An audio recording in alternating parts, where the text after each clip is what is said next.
Hello friends, ఎలా ఉన్నారు? అందరూ బాగున్నారా? నేను మీ శ్రీనివాస్. ఈరోజు మనం మాట్లాడుకోబోతున్నాం తమిళ హీరో శివకార్తికేయన్ హీరోగా, తమిళ డైరెక్టర్ ఏఆర్ మురుగదాస్ దర్శకత్వంలో మద్రాసి అనే ఓ యాక్షన్ థ్రిల్లర్ మూవీ అయితే మన ముందుకు రాబోతున్న సంగతి మన అందరికీ తెలిసిందే.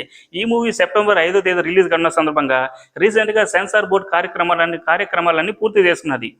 సెన్సార్ బోర్డు వివరాల ప్రకారం ఈ సినిమా కథ విషయానికి వస్తే, తమిళనాడులోని నార్త్ ఇండియా మాఫియాకి మరియు 2 స్పెషల్ టాస్క్ ఫోర్స్లకి మధ్య జరిగే యాక్షన్ డ్రామాగా ఈ సినిమా రానుంది. ప్రేమ, పగ, ప్రతీకారం, త్యాగం, ఫ్రెండ్షిప్ మరియు 2 గ్రూపుల మధ్య జరిగే వార్ లాంటి అంశాలు బాగా హైలైట్ కాబోతున్న సంగతి ఈ సెన్సార్ బోర్డు వివరాల ప్రకారం మనకు తెలుస్తుంది.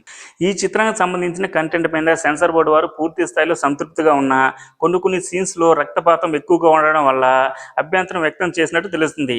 కొన్ని డైలాగ్స్ మీద, కొన్ని సీన్స్ మీద కత్తిరి వేశారని, కొన్ని సంభాషణలు మార్చుకోమన్నారని చిత్ర యూనిట్ తెలిపింది. ఇక ఈ మద్రాసి సినిమాని తమిళంతో పాటు తెలుగు, కన్నడ, మలయాళం మరియు హిందీ భాషలో కూడా విడుదల చేస్తున్నట్టు చిత్ర యూనిట్ కన్ఫర్మ్ చేసింది. ఇకపోతే దర్శకుడు ఏఆర్ మురుగదాస్ గారికి ఈ సినిమా ఒక ఛాలెంజింగ్ గా నిలవబోతుంది.